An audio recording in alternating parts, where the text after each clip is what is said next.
А зараз са мной на сувязі мой калега Сергей Пеляса, які ў гэтыя дні працуе на форуме «Шлях да волі» ў Киеве. Так што пераносімся ў гэты горад. Сергей, прывітанне. Прывітанне, Зміцер, прывітанне, Віталь. Добрый дзень, дарагія гледачы. Раскажы, калі ласка, якія тэмы былі галоўнымі на парадку дня, бо мы бачым, што беларуская тэматыка все-таки гэтымі днямі ва ўкраіне ў топе. І Зеленскі павіншаваў беларусаў па-беларуску, і МЗС Украіны, і украінскія парламентарыі нават. Так, ну, я бы сказал, что у Киеве в гэтыя дни отбывается гістарычны пералом, меняется стратегия палітычнага кіраўніцтва Украины ў дачыненні да Беларусі, да Лукашэнкі, да беларускіх дэмакратычных сілаў. Я бы сказал, что Киев отправляет такі стратэгічны сігнал ва ўвесь свет і ў першую чаргу да беларусаў, что теперь не будет осторожной политики, такой себе холодной, прагматичной политики, якая ранее была, каб не пужать деда, не раздражнять деда Лукашенко, а улічваючы тое, что меняется ситуация в самой Беларуси. Там з'являются элементы системы «Орешник». Там могут з'явиться системы для наведения украинских дронов праз белорусскую территорию. Пробачьте, системы для наведения российских дронов по украинской территории. И Київ виконує ось такий собі розворот. І тут, що цікаво, на форумі «Шлях до волі» відбулася одна з дискусій, яку я вів, акурат як модератор. Часткай гэтай дискусії було абмеркаванне сілавога плану змены улады ў Беларусі, вяртання законнасці, але сілавым шляхам. Дискусія была названая «Формы нацыянальнай вызвольнай барацьбы беларусаў, прынятыя для Европы». Так? І мы сышліся да таго, што мірны варыянт не атрымаўся. Так? Праз выбары немагчыма змяніць уладу, ну то бок, калі заставацца в рамках прымальных для еўрапейскага звязу, для Украіны, то гэта закон. То есть в рамках закона што можа адбыцца? Ну, уявім сабе, што Беларусь уцягваюць у агрэсію супраць НАТО, і тады у рамках абароны Літвы ці Польшчы, не дай бог, на Захадзе прыслухоўваюцца да прапановы таго ж Міколы Статкевіча, ствараюць беларускія падраздзяленні, а можа быць ва ўкраіне. І ось тады можа адбыцца сцэнар вызвалення Беларусі самімі ж беларусамі, альбо пры ўдзеле беларусаў. Я прапаную, давайте паслухаем фрагмент выказвання украінскай дэпутаткі Верхоўнай Рады Софія Федына. Яна з'яўляецца удзельніцай міжфракцыйнага аб'яднання «За вольную Беларусь». Яна, між іншага, вчора віншавала беларусаў з Днём волі. Вось што яна заявіла пра тое, ці на Захадзе і ва ўкраіне разумеюць пагрозу расійскую, якая сыходзіць з тэрыторыі Беларусі для суседзяў. На жаль, от я сьогодні ще на форумі говорила, не всі розуміють до кінця масштаб небезпеки з Московської Федерації для Європи і, зокрема, застосування Білорусі як потенційного плацдарму на таку чи іншу чи гібридну атаку з території Білорусі. Ще півроку тому я виступала в Європарламенті на круглому столі по санкціях проти Московської Федерації, і вони абсолютно не розуміли нову природу війни. Я їм кажу, шахеди вже летять на сім-картках європейських країн. Дрони долітають всюди. Це є новий, набагато дешевший і набагато страшніший вимір війни, який змінюється кожного дня. Так як частоти на FPV-дронах міняються кожного дня чи кожного тижня. І тільки після того, як почали закривати литовища в Європі через загрози атак, вони почали трошечки розуміти, в яких реаліях ми зараз знаходимося. І, на жаль, якщо обидва диктаторські режими не добити зараз, вони матимуть тенденцію посилюватися.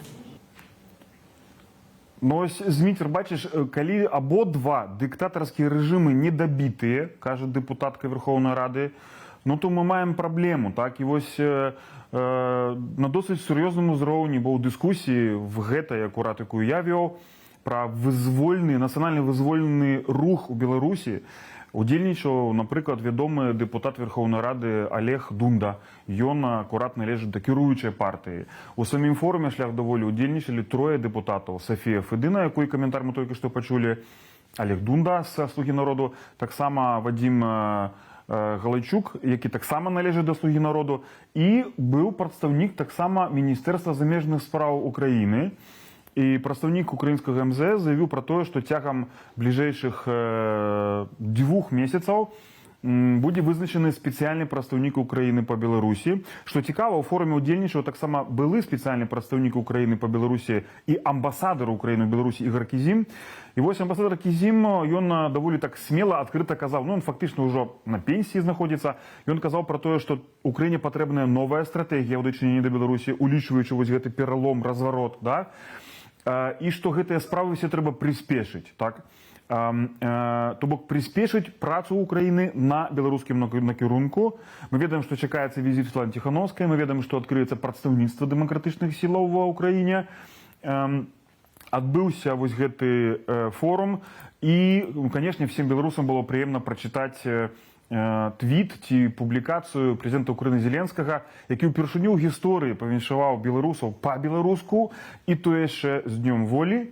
І вось я папрасіў вядомага украінскага палітолага Євгена Магду, дырэктара інстытута сусветнай палітыкі, каб ён па гарачых слідах, вось проста на Майдане Незалежнасці мы сустрэліся, Євген Магда пракаментаваў значэнне вось гэтага твіта Зеленскага, публікацыі на платформе X па-беларуску і віншаванне з днём волі. Давайте паслухаем Євгена Магду.